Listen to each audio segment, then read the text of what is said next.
নমস্কাৰ সকলোকে মোৰ ফেচবুক পেজলৈ স্বাগতম জনাইছোঁ। আজিৰ ভিডিঅ'টো অলপ ব্যতিক্ৰম, মানে মই নিজৰ এটি কবিতা আবৃত্তি কৰিব ওলাইছোঁ আপোনালোকৰ আগত। কবিতাটোৰ নাম এতিয়ালৈকে দিয়া নাই।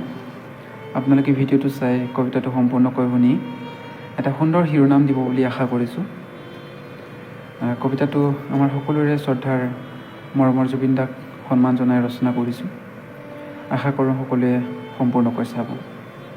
এতিয়া মই আপোনালোকৰ আগত আবৃত্তি কৰিব ওলাইছোঁ। বিদায় বুলিলেই জানো বিদায় দিব পাৰি? হয়তো কেতিয়াও নোৱাৰিম। তোমাক বিদায় দিলে অনামিকাই বাৰু বেয়া নাপাবনে? বেয়া নাপাবনে সেই মাজুলীৰ দুখ পোৱা ছোৱালীজনী? তোমাক বিদায় দিলে ঘূনাসুঁতিৰ পাৰত বহি কোনে গাব আচিনায়াং মানে কি? কোনে লিখিব বাৰু সেই ৰঙা ৰুমালত জীৱনী? নাই, তুমি বেয়া পালেও কিন্তু বিদায় দিব নোৱাৰি। তোমাক বিদায় দিলে বেয়া নাপাবনে জোনমণি ৰুণজোনে? বেয়া নাপাবনে মদৰ নিচাত নহয় তোমাৰ গীতৰ নিচাত মাতাল হোৱা সেই যুৱকসকল? তোমাক বিদায় দিলে নাহৰেও কিন্তু বৰ দুখ পাব।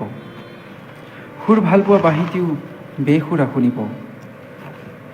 কপৌ ফুলবোৰ বহাগৰ সলনি আহিনত ফুলিব। শেৱালিৰ ফুলবোৰ ৰাতিৰ সলনি দুপৰীয়া ফুলিব। ব্ৰহ্মপুত্ৰই গতিপথ সলনি কৰিব। সেইবাবেই চাগে তোমাক বিদায় দিব নোৱাৰিম।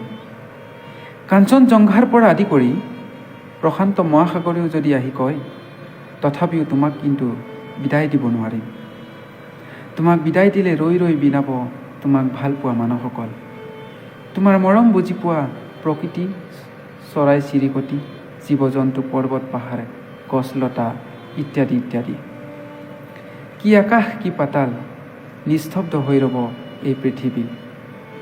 তুমি আছিলা, তুমি আছা, তুমি থাকিবা চিৰদিন চিৰকাললৈ। কেতিয়াও বিদায় দিব নোৱাৰিম। ধন্যবাদ।